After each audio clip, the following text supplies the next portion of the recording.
हाँ, तो हम प्रतिरोधकता, चालकत्व और चालकता पढ़ चुके हैं। प्रतिरोधकता का दूसरा नाम होता है विशिष्ट प्रतिरोध, जबकि चालकता का दूसरा नाम होता है विशिष्ट चालकता। तो ये सारी चीज़ें हम देख चुके हैं, फॉर्मूले हम देख चुके हैं। तो एक फॉर्मूला आया था हमारा R = ρ × L / A। ये प्रतिरोध का फॉर्मूला था। R प्रतिरोध होता है, रो प्रतिरोधकता होता है। इसके अलावा हमने पढ़ा था C या G, ये चालकत्व होता है, और एक पढ़ा था कप्पा, ये विशिष्ट चालकत्व या चालकता होता है। ठीक है, आज हम नया टॉपिक पढ़ेंगे जिसे कहते हैं सेल स्थिरांक। सेल स्थिरांक नेक्स्ट जो टॉपिक है आपका बच्चों वो है सेल स्थिरांक। सेल स्थिरांक को हम इंग्लिश में कहते हैं सेल कांस्टेंट। ठीक है, तो सेल कांस्टेंट हमें अगला टॉपिक पढ़ना है। सब बच्चे डाल लो सेल स्थिरांक। इसके बाद देखो बात आती है कि इसे हम रिप्रेजेंट किससे करते हैं, प्रदर्शित किससे करते हैं। तो प्रदर्शित करने के लिए क्या होता है, कुछ बुक्स में तो एक्स या काई जिसे हम कहते हैं, ये काई है, एक्सएमएल का ऐसा नीचे बढ़ा दिया हमने, इसको काई पढ़ते हैं। या कुछ बुक्स में दे रखा होता है जी स्टार। ठीक है, एनसीईआरटी की बुक्स में जी स्टार के नाम से, आरबीएससी की बुक में एक्स जैसा साइन बना रखा है जिसे हम काई पढ़ते हैं, CHI काई। ठीक है, तो अब हम पढ़ते हैं सेल कांस्टेंट क्या होता है। आपने फॉर्मूला पढ़ा है R = ρ × L / A। ठीक है, तो इसके अंदर ये जो वैल्यू है ना L/A, इस L/A को ही हम क्या कहते हैं, सेल कांस्टेंट या सेल स्थिरांक कहते हैं। अर्थात मैं कह सकता हूं कि G स्टार बराबर L/A। ठीक है, तार की लंबाई, L क्या था, तार की लंबाई थी, जिस तार का अपन प्रतिरोध या चालकता ज्ञात कर रहे हैं, उस तार की लंबाई और उस तार का अनुप्रस्थ काट का क्षेत्रफल का जो अनुपात होता है उसे हम क्या कहते हैं, सेल स्थिरांक कहते हैं। ठीक है, G स्टार बराबर क्या आ गया, L/A। चलो अब इस आधार पे अपन सूत्र देखते हैं सारे। क्या मैं R बराबर ρ × G स्टार लिख सकता हूँ, लिख सकता हूँ। ठीक है, L/A जहाँ पे दिखे वहाँ आप G स्टार पुट कर सकते हो। G स्टार क्या होता है आपका, सेल स्थिरांक या सेल कांस्टेंट होता है। इसकी अगर डेफिनेशन की बात करी जाए तो इसकी अपन डेफिनेशन ऐसे लिखेंगे कि किसी चालक तार की लंबाई तथा उसके अनुप्रस्थ काट के क्षेत्रफल के अनुपात को ही हम क्या कहते हैं, सेल स्थिरांक G स्टार कहते हैं। मैं आपको बता चुका हूँ एनसीईआरटी की जो हमारी बुक्स आती है सेंट्रल बोर्ड की, उनमें तो इसको G स्टार से रिप्रेजेंट कर रखा है, और जो हमारी राजस्थान बोर्ड की बुक्स आती है उसमें से काई या एक्स से रिप्रेजेंट कर रखा है।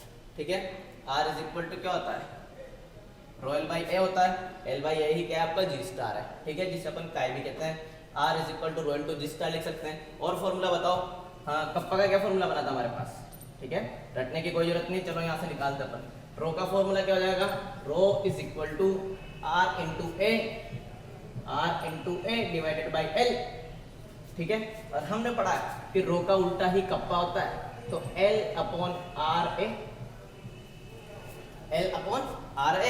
तो ये जो L/A है ये क्या है, G स्टार, तो कप्पा बराबर क्या हो जाएगा, G स्टार R कह सकते हैं हम, या कह सकते हैं G स्टार बराबर कप्पा यानी विशिष्ट चालकत्व या चालकता, R मतलब प्रतिरोध। इस पे आपकी बुक में, इस फॉर्मूले पे आपकी बुक में एक न्यूमेरिकल दिया हुआ है। आज की क्लास में हम न्यूमेरिकल डिस्कस नहीं करेंगे, आज हम खाली टॉपिक्स को डिस्कस करेंगे। ठीक है, तो ये फॉर्मूला भी आपको याद रखना है। कई सारे फॉर्मूले बन सकते हैं, याद खाली एक फॉर्मूला रखना है, इसके थ्रू आप बहुत सारे फॉर्मूला बना सकते हो। याद क्या रखना है, R का उल्टा तो होता है G या C, रो का उल्टा होता है कप्पा। ठीक है, तो ये आपका सेल स्थिरांक जिसे हम सेल कांस्टेंट कहते हैं, वो टॉपिक खत्म।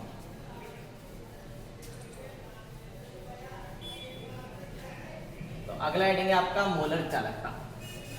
अगला हेडिंग आपको डालना है मोलर चालकता। ठीक है, इस पे भी न्यूमेरिकल आपका बनता है, न्यूमेरिकल आता है। तो देखो आपकी आरबीएससी की बुक में सिंपल सा फॉर्मूला जो चलता है केमिस्ट्री की 12th में 1 2 3 4 से न्यूमेरिकल आना होता है। 1 मतलब सॉलिड स्टेट, 2 मतलब सॉल्यूशन, 3 मतलब इलेक्ट्रोकेमिस्ट्री और 4th मतलब केमिकल काइनेटिक्स। तो 3rd चैप्टर से न्यूमेरिकल आपका आना होगा। ठीक है, तो अगला जो टॉपिक है आपका मोलर चालकता। मोलर चालकता, ठीक है, इंग्लिश में इसको कहते हैं मोलर कंडक्टिविटी।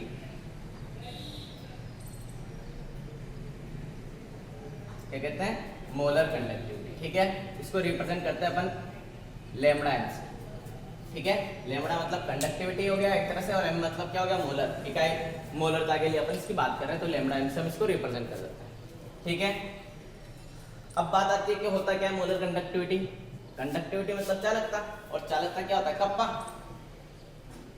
चालकता क्या होता है, कप्पा। पढ़ क्या रहे हैं अपन, लैम्बडा एम पढ़ रहे हैं। जिसको हिंदी में क्या कहते हैं, मोलर चालकता। इस पर आपका न्यूमेरिकल भी आएगा।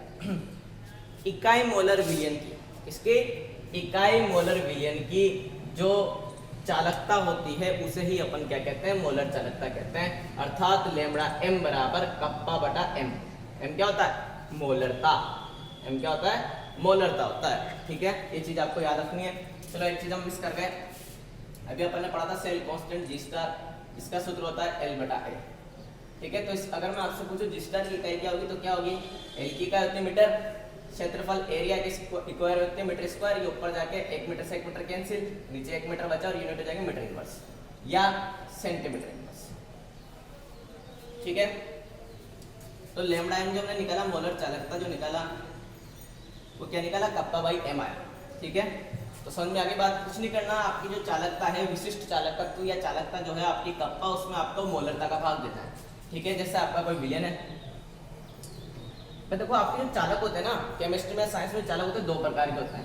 पहले होते हैं धात्विक चालक, इनके बारे में अपन पढ़ेंगे इसके बाद डिटेल से, धात्विक चालक, और दूसरे होते हैं वैद्युत अपघटनीय चालक।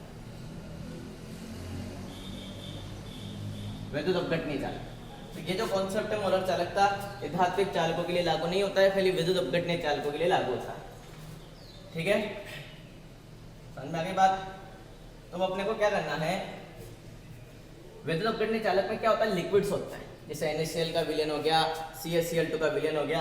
और धात्विक चालक में क्या होती है, छड़ें होती है, जैसे लोहे की छड़, तांबे की छड़, कुछ भी तार वगैरह जो होते हैं वो सारे धात्विक चालक में आते हैं, और जो विलयन होते हैं वो सारे विद्युत अपघटनीय में आते हैं। जैसे मान लो कोई विलयन है, अब मैंने कह दिया कि इस विलयन की जो चालकता है वो है 10। चालकता की क्या होती है, ओम इनवर्स मीटर इनवर्स कह दो या सेंटीमीटर मीटर इनवर्स कह दो, सीमेंस मीटर इनवर्स कह दो। ठीक है, ये पढ़ा था मैंने आपको। उसके बाद मैंने आपसे कह दिया कि इसकी जो सांद्रता है 2 मोलर है, तो इसकी क्या निकालो, लैम्डा m निकालो। तो आप क्या करोगे, 10/2 ये करोगे। ठीक है, तो इस टाइप से आपको करना है, कुछ नहीं करना। चालकता में आपको सांद्रता यानी मोलरता का भाग देना है। सांद्रता का है, मोलरता का है, ऑलमोस्ट एक ही बात है, मैं आपको ये चीज समझा चुका हूँ। ठीक है, चालक कितने प्रकार के होते हैं, 2 प्रकार के, धात्विक और विद्युत अपघटनीय चालक। ये वाला जो कॉन्सेप्ट है खाली विद्युत अपघटनीय चालकों पे लागू होता है।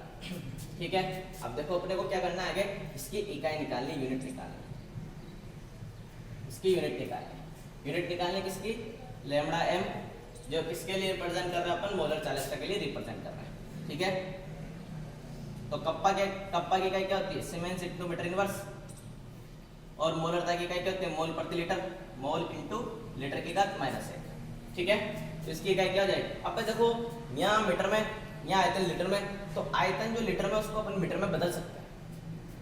आयतन जो लीटर में है, आयतन को अपन किस में बदलेंगे, मीटर में।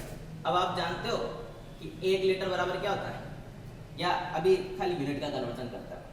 ठीक है, न्यूमेरिक वैल्यू का नहीं करता है। लीटर जो होता है वो मीटर क्यूब के बराबर होता है, यानी आयतन या तो लीटर में निकाल लो या मीटर क्यूब में निकाल लो। ठीक है, तो L की जगह अपन क्या लिख सकते हैं, m-3 लिख सकते हैं। ठीक है, या ऐसा करते हैं, इसको पहले ज्यादा सोल्व कर लेते हैं, फिर मैं आपको एक्सप्लेन करता हूँ। लैम्डा m जो है आपका, उसको अपन ने लिख दिया siemens into metre inverse into mole inverse into litre. आई बात समझ में, जो यहाँ मोल में वो तो ऊपर जाके मोल इनवर्स में हो गया, जो यहाँ इनवर्स में वो ऊपर आके कॉमन पावर में हो गया। ठीक है, अब अपन क्या कर रहे हैं, क्योंकि litre is equal to metre cube. ठीक है, आप वॉल्यूम को चाहो तो लीटर में मेजर कर लो, चाहो तो आप उसको मीटर क्यूब में मेजर कर लो।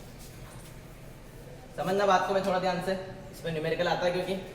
तो लैम्डा m का फॉर्मूला क्या जाएगा आपके पास, siemens into metre inverse into mole inverse into litre की जगह क्या रख देंगे अपन, मीटर क्यूब रख देंगे। यहाँ आयतन हम लीटर में ले रखा था, अब अपन क्या करते हैं, मीटर मीटर सेम हो जाएंगे, तो अपन ने आयतन मीटर में ले लिया, तो 2 मीटर क्यूब और मीटर पावर -1, तो क्या बचेगा, मीटर स्क्वायर बचेगा।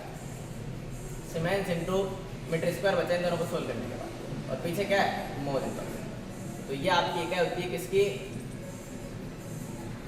ये आपकी इकाई होगी किसकी, मोलर चालकता की, मोलर कंडक्टिविटी की। किया क्या अपन ने, ठीक है, यहाँ पे जो लीटर आ रहा है ना, कप्पा की यूनिट रख दी अपन ने ऊपर, मोलरता की यूनिट रख दी हमने, और लीटर की जगह मीटर क्यूब पुट कर दिया, और कुछ नहीं किया अपन ने। ठीक है, ये बात काफी है पढ़ने की, लेकिन अगर न्यूमेरिकल आप सोल्व करोगे तो न्यूमेरिकल का यहाँ से काम नहीं चलेगा।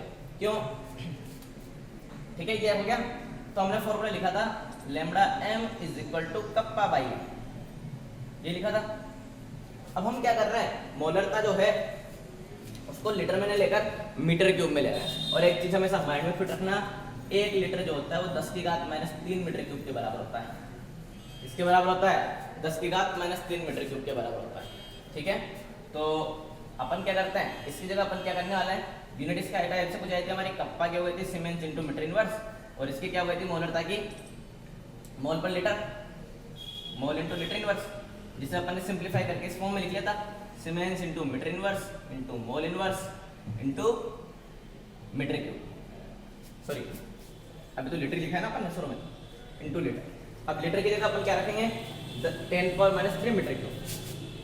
लीटर की जगह क्या रखेंगे, ये तो खाली यूनिट याद रखने के लिए हो गया, लेकिन न्यूमेरिकल में कैसे काम लेना है वो मैं आपको बता रहा हूँ। Siemens into metre inverse into mole inverse into 10⁻³ metre cube. आई बात समझ में? तो कहने का मतलब इस पूरी वैल्यू को अगर हमें लीटर क्यूब से मीटर क्यूब में बदलना है तो हमें 10⁻³ से मल्टीप्लाई करना पड़ेगा। आई बात समझ में? तो हमने क्या किया, 10⁻³ से मल्टीप्लाई कर दिया, इसको कर दिया, तो ये किस फॉर्म में आ जाएगा, लैम्बडा m, यहाँ सब जगह m लिख देंगे, lambda m is equal to siemens, या अपन ये फॉर्मूला काम में ले लेते हैं। ठीक है, तो ये फॉर्मूला जाएगा, चलो आप लगाना दिमाग में, आपको डायरेक्ट सिंपलीफाई करके बता रहा हूँ, कप्पा अपॉन m इंटू 1000। ठीक है, ये फॉर्मूला आएगा आपके पास। 10⁻³ जो ऊपर है वो डिवीजन में नीचे आके 1000 बन जाएगा। आई बात समझ में? या फिर आप इसको चाहो तो ऐसे लिख लो, कप्पा अपॉन m इंटू 10⁻³।